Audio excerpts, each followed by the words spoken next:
বয়সটা অল্প হলেও প্রচুর সঞ্চয় করেছি, তবে টাকা পয়সার নয়, কঠিন বাস্তবতা আর অভিজ্ঞতার। আসসালামু আলাইকুম, স্বপ্ন নূরের সংসার চ্যানেল থেকে আমি নূর বলছি। আশা করি আপনারা সবাই ভালো আছেন। আমিও আলহামদুলিল্লাহ ভালো আছি। চলে আসলাম নতুন আরও একটি লাইফস্টাইল ব্লগ ভিডিওতে। বৃষ্টির দিনে খিচুড়ি বা খুদের ভাত, অনেক রকমের ভর্তা খেতে কার না মনে চায়। আমার তো ভীষণই ভালো লাগে। তো আসলে খুদের ভাত সচরাচর ভর্তা আমার বাসায় তৈরি করা হয় না। তো আজকে যেহেতু প্রচুর বৃষ্টি হয়েছে, মানে গতকালকে, আর ভিডিওটা করতে যেহেতু একটা দিন টাইম লাগে, তো গতকালকের ওয়েদারটা কিন্তু বেশি ঠান্ডা ছিল আর এত বেশি ঝড় বৃষ্টি ছিল। তো ইচ্ছে হয়েছিল যে এই ঝড় বৃষ্টির ভিতরে খুদের ভাত বা খিচুড়ি খেতে ইচ্ছে করেছিল খুব। তো খিচুড়িটা আজকে আর রান্নাই করব না, আজকে হচ্ছে খুদের ভাত রান্না করব, তার সাথে কয়েক রকমের ভর্তা আইটেম করব। আশা করি ফুল ভিডিওটি আপনারা ওয়াচ করবেন, শুরু থেকে শেষ পর্যন্ত থাকার অনুরোধ রইল। কোনো অংশ আপনার কোথাও ভালো লেগে যেতে পারে, যদি ভালো লাগে প্লিজ একটি লাইক দিয়ে আমার ভিডিওটি কন্টিনিউ করবেন। আপনার ছোট্ট একটি লাইকের মাধ্যমে আমি আরও একটি ভিডিও মেক করার উৎসাহ পাই। আর প্লিজ আমার চ্যানেলটি সাবস্ক্রাইব করে আমার পরিবারের বন্ধু হয়ে আমার চ্যানেলটার পাশে থেকে যেতে পারেন। আর বেশি ভালো লাগলে আপনার ফ্রেন্ডস অ্যান্ড ফ্যামিলির সাথে আমার চ্যানেলের লিঙ্কটা বা ভিডিও লিঙ্কটা শেয়ার করতে ভুলবেন না। আর আমার কাছে যদিও ওয়েদারটা ঠান্ডা ঠান্ডা লাগছে, খুবই ভালো লাগছে, কিন্তু বৃষ্টি কারোর জন্য কিন্তু এত ঠান্ডা ঠান্ডা ভালো লাগা কাজ করে না, তাদের কাছে বিষণ্ণতাও লাগে। তো যেহেতু ঘূর্ণিঝড় রেমাল উঠেছে, ও তো আসলে এত বেশি তাণ্ডব করেছে, মানে লন্ডভন্ড অনেক জায়গায় তছনছ করে ফেলেছে, কারো ঘর দূর একদম ভাসিয়ে নিয়ে গেছে। সেগুলো দেখতেও কিন্তু খুবই খারাপ লেগেছিল। যদিও আলহামদুলিল্লাহ আমরা জায়গায় বসেছিলাম, জায়গায় বসে ভাত খেতে পেরেছি, এটাই মহান রাব্বুল আলামিনের কাছে লাখো কোটি শুকরিয়া আদায় করি। তো অনেকের কিন্তু ঘর বাড়ি হারা হয়ে গেছে এই দিনটাতে। তো ওই দিকের কথাগুলো চিন্তা করলে নিজের কাছে খুব কষ্ট লাগে। গতকালকের খবরে কিন্তু আমি অনেক জায়গায় দেখেছি এরকম একটা অবস্থা, সবাই ঘর দরজা হারা হয়ে গেছে। তো আল্লাহ পাক তাদেরকে এই কঠিন বিপদের সময় ধৈর্য দিয়ে আল্লাহ পাক তাদেরকে যেন উত্তম পরীক্ষাটায় সফল করে দেয়। আমিন, সবাই এই দোয়াটা তাদের জন্য করবেন। এখন চলে আসলাম, গতকাল রাতে আপনাদের ভাইয়া কিছু বাজার নিয়ে এসেছিল। আসলে ঘূর্ণিঝড় হওয়ার আগের দিন রাতে হচ্ছে আপনাদের ভাইয়া এই বাজারগুলো এনেছিল, কারণ আমার বাসায় আটা, ডাল, তারপর লবণ, আরও অনেক রকমের বাজারই নেই। তো আসলে যে বাজারগুলো করলেই নয়, সেগুলোই হচ্ছে আনা হয়েছে। তো যেহেতু এক সপ্তাহের মতো আসলে আমার বাসায় অনেকটাই ঝামেলা ছিল, ঝামেলা বলতে আপনারা তো জানেন আরাফকে নিয়ে অনেক দৌড়াদৌড়ির মধ্যেই ছিলাম, যার কারণে আসলে বাজার করাও হয়নি। আর আসলে হাতটাও একদম খালি হয়ে গেছে, যেহেতু ছেলেকে নিয়ে দৌড়াদৌড়ি করেছি। তো টাকা পয়সারও একটু হিমশিম হাতের ভিতরে অনেকটাই বেশি, তো যার কারণে যে জিনিসগুলো আমার লাগবে সেগুলো নিয়ে আসা হয়েছে। তো এখানে লবণ, তারপরে হাফ কেজি হচ্ছে মসুরের ডাল, হাফ কেজি পাটা মসুরের ডাল, আর হচ্ছে 2 কেজি আটা নিয়ে এসেছিল। তো সকালবেলা উঠে হচ্ছে আগে ওগুলা ভালো করে গুছিয়ে নিলাম, মানে বয়মে রিফিল করে নিলাম। আর এদিক দিয়ে হচ্ছে এখন নাস্তা বানাবো। আর সকালবেলা তো আসলে পরোটা হোক বা চা হোক, যেটাই হোক, কিছু তো একটা খাওয়া লাগেই। তো যার কারণে হচ্ছে ওরা এখনও সবাই ঘুমে। আসলে আমার ঘুমটাও ভেঙে গেছে, কারণ ওয়েদারটা এতটাই ঠান্ডা। তো আমার আবার আসলে বেশি ঠান্ডার ভিতরে ঘুম আসে না। তো আমি উঠে গেছি, আর এতটাই ঝড় বৃষ্টি হচ্ছে, মনে হচ্ছে পুরো ঘর দরজা সব ভেঙে ফেলবে। তো আসলে ঘুমও ধরছিল না, উঠে গেছি। তো আসলে আপনাদেরকে একটা কথা বলতে মানে সময় পাচ্ছিলাম না, যেহেতু আপনাদের সাথে ভিডিও শেয়ার করতে পারছি না, তার মধ্যে আরাফ অনেক অসুস্থ।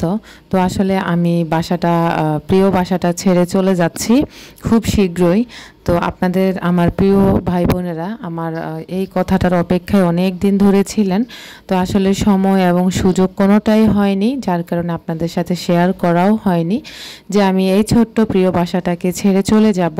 তো হয়তোবা আপনারা শুনে আজকে হয়তো অনেকেই খুশি হবেন, তবে আলহামদুলিল্লাহ আমি অনেক খুশি, কারণ আমি এখান থেকে চলে যাব।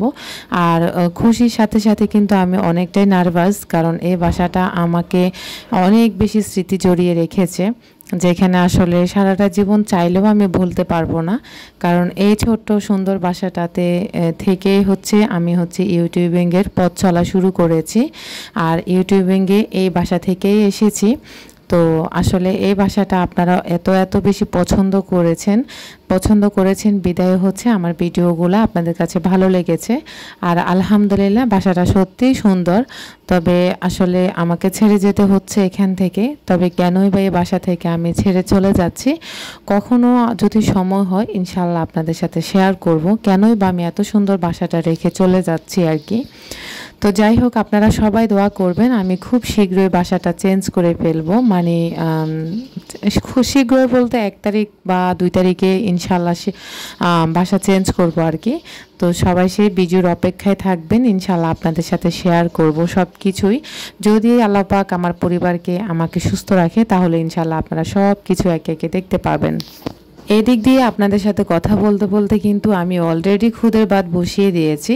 আসলে কেন জানি হঠাৎ করে আমার খুব খুদের ভাত খেতে ইচ্ছে করেছিল, যদিও আসলে কখনোই আমি রান্না করিনি, এই ফার্স্ট টাইম হচ্ছে আমি খুদের ভাত রান্না করছি, বা অনেকে বউয়া ভাত বলেন আর কি। তো আসলে যাই হোক, একটাই ওই যে লাউ কদু যেটাই হোক একটাই আর কি। তো আমি এখন খুদের ভাতগুলো কিভাবে রান্না করেছি হয়তো আপনারা দেখে বুঝতে পেরেছেন, তারপরেও আবার বলে দিচ্ছি। প্রথমে একটু পরিমাণ মতো তেল দিয়ে এতে তার মধ্যে হচ্ছে রসুন কুচি, পেঁয়াজ কুচি, কিছু আদা কুচি দিয়ে এবং কি কয়েকটা শুকনা মরিচ দিয়ে ভালো করে আদা রসুন কুচি পেঁয়াজ কুচিটাকে একটু ভালো করে বেজে নেব আর কি। বেশি একটা ব্রাউন কালার করার প্রয়োজন নেই। তো বেজে এরপরে হচ্ছে আবার পরিমাণ মতো লবণ অ্যাড করে দিয়ে তার মধ্যে হচ্ছে আগে থেকে ধুয়ে রাখা খুদগুলা ভালো করে দিয়ে একটু সিদ্ধ করে নিয়ে তারপরে হচ্ছে কিছু মসুরির ডাল অ্যাড করে দেওয়া। কারণ দুটো যদি একসাথে দেওয়া হয় তাহলে কিন্তু মসুরির ডালের কোনো মানে আঁশই পাওয়া যাবে না, যার কারণে খুদগুলা অর্ধেক হওয়ার পরে তারপরে হচ্ছে ডালগুলা দিয়ে দিলে একদম সুন্দর করে হয়ে যায়। তো ডাল দেওয়ার পরে আমি কিছু কাঁচামরিচ দিয়ে আবারও হচ্ছে ঢাকনাটা লাগিয়ে দিয়েছি। আর অবশ্যই আপনারা ফুটন্ত গরম পানি দিবেন, তাহলে কিন্তু ঝটপট হয়ে যাবে। আর ঠান্ডা পানি দিলে একটু হতে টাইমটা বেশি লাগবে আর হচ্ছে ঝরঝরে হবে না। তো যাই হোক, এগুলো দিয়ে আমার হচ্ছে এখন খুদের ভাত হয়ে গেছে। এর মধ্যে হচ্ছে কিছু ধনেপাতা দিয়েছি, কারণ ধনেপাতাটা দিলে খুব একটা সুন্দর ঘ্রাণ পাওয়া যাবে আর খেতেও অসম্ভব মজা লাগবে, যার কারণে আমি কিছু ধনেপাতা অ্যাড করে দিয়েছি। আপনারা চাইলে স্কিপ করতে পারেন। আর খুদের ভাত মানে তো কয়েক রকমের ভর্তা লাগবেই। আসলে ভর্তা আমার বাসায় সচরাচর করা হয় না, কারণ আপনাদের ভাইয়া খেতে পারে না, মানে খেতে পারে ওর হচ্ছে পেটে সমস্যা হয়ে যায়, যার কারণে খেতে পারে না। তো আমার খুব ইচ্ছে হয়েছিল আজকে কয়েক রকমের ভর্তা করব, সাথে খুদের ভাত করব। তো যাই হোক, এখন হচ্ছে আমি ওই দিক দিয়ে খুদের ভাতগুলা রান্না করে এখন হচ্ছে ভর্তা করে নেব। আর এই দিক দিয়ে হচ্ছে কাঁঠালের বিচির ভর্তা করব। আসলে কাঁঠাল খাওয়া হয়ে গেছে, কিন্তু এখনও আপনাদের সাথে ভিডিও শেয়ার করতে পারছি না। তবে ইনশাল্লাহ এডিটিং করে আপনাদের সাথে শেয়ার করব আমি যে কাঁঠাল খেয়েছি। তো যাই হোক, কাঁঠালের বিচি দিয়ে শুটকি দিয়ে অনেক ভর্তা খেতে ইচ্ছে করেছিল, বারবার একই কথা বলছি। তো যাই হোক, আজকে কিন্তু ভর্তাই খাবো। অনেক জোরে সোরে ভর্তা করার জন্য আমি লেগে পড়েছি। তো আবারও বলবো, যারা এখনও আমার ভিডিওতে একটি লাইক দেননি প্লিজ একটি লাইক দিয়ে আমার ভিডিওটা শুরু করবেন, এবং কি আপনার ফ্রেন্ডস অ্যান্ড ফ্যামিলির মধ্যে আমার ভিডিওর লিঙ্কটা বা আমার চ্যানেলের লিঙ্কটা শেয়ার করতে ভুলবেন না। আর আসলে আপনারা এত সুন্দর সুন্দর কমেন্ট করেছেন এই কয়দিনে, আমি আসলে আপনাদের কমেন্টের অ্যান্সারও করতে পারিনি ঠিক মতে। তো আসলে মনের উপর দিয়ে যা গেছে সেটা তো আসলে আর বলার অপেক্ষা থাকে না। তো সব কিছু মিলিয়ে আসলে তারপরে বলবো আলহামদুলিল্লাহ, আল্লাহ পাক যে এ পর্যন্ত রেখেছেন, ভালো রেখেছেন, সুস্থ রেখেছেন। তো যাই হোক, এখন হচ্ছে আমি আসলে নতুন বাসায় যাব। তো নতুন বাসা যাওয়ার জন্য অনেক রকমের গোছগাছ করা লাগে, যেটা আসলে করতে পারবো কিনা আমি জানি না। তবে আসলে যে কোনো সময় বাসা চেঞ্জ করলে আপনাদের ভাইয়াই সব কিছু করে। তবে আমি আসলে সচরাচর থাকিও না বাসায় যখন বাসা চেঞ্জ করা হয়।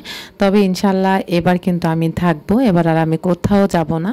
তো আস্তে আস্তে আমি কিছু যদি পারি গোছাবো, আর সাথে আপনাদের সাথেও শেয়ার করব। তো আপনারা আমাকে আইডিয়া দিতে পারেন যে কোন জিনিসগুলো কিভাবে নিলে ভালো হবে, বা কাছের জিনিসগুলো কিভাবে নিলে ভালো হবে। তো আপনাদের সুন্দর সুন্দর কমেন্টের আশায় থাকবো। আপনারা আশা করি আমাকে অনেক অনেক পরামর্শ দেন, যে পরামর্শগুলো আমার খুবই ভালো লাগে। তো বাসা চেঞ্জ করার ব্যাপারেও আপুরা আপনাদের অনেক অনেক আইডিয়া আছে। তো সেই আইডিয়াগুলো আমাকে দিতে পারেন যে কিভাবে গোছালে খুব তাড়াতাড়ি হবে। আর এদিক দিয়ে প্রচুর বৃষ্টি নেমেছে, প্রচুর, এত ভালো লাগা কাজ করেছিল। আসলে মূলত এসেছিলাম যে একটা র্যাক বাইর করে রেখেছিলাম ওই যে রমজান মাসে, তো সেই র্যাকটা ধুয়ে নেব, কিন্তু এত বেশি বৃষ্টির মধ্যে আসলে ধোয়া সম্ভব না, কারণ হচ্ছে ঠান্ডা লেগে যেতে পারে, যার কারণে আর র্যাকটা ধোয়া হয়নি। এখন চলে এসেছি, আমার ভর্তা রেডি, সব বুকগুলো ভর্তা করেছি। দুইটা শুটকির ভর্তা, একটা শুটকির ভর্তা, একটা হচ্ছে কাঁঠালের বিচি দিয়ে, শুটকি দিয়ে, মরিচ দিয়ে ভর্তা, আর একটা হচ্ছে বরবটি, টমেটো, কাঁচা মরিচ, শুকনো মরিচ দিয়ে ভর্তা। আলহামদুলিল্লাহ এত বেশি মজা লেগেছে। আর দুপুরবেলা তো এত বেশি বৃষ্টি হয়েছিল, সেই বৃষ্টির ভিতরে দরজা জানালা সব কিছু বন্ধ করে একদম সবাই মিলে ভাতগুলো খেতে বসে গেছি খাটের উপরে। আমি আসলে বলা যায় যেই কোনো খুদের ভাত বলেন বা বউয়া বলেন, যেই কোনো ভর্তা বলেন, এগুলার প্রতি আমার একটু দুর্বলতা বেশি থাকে সব সময়। আসলে আমি ওই যে বললাম না, আমি অনেক ভিডিওতে বলেছি আমি যেই কোনো খাবারের প্রতি একটু ইন্টারেস্ট থাকি। যদিও খাবারটা আমার কাছে ভালো নাই লাগুক, তবে আমি অল্প হলেও টেস্ট করে দেখব যে খাবারটা কেমন। আমি হচ্ছে ওই ধরনের একটা মানুষ। তবে যে একদম আহামরি বেশি খেয়ে ফেলি সেরকম কিছু না, অবশ্যই পরিমাণ মতো খেতে হবে, নিজের স্বাস্থ্যের দিকেও সচেতন থাকতে হবে। আজকের মতো এখানে বিদায় নিচ্ছি, আল্লাহ হাফেজ।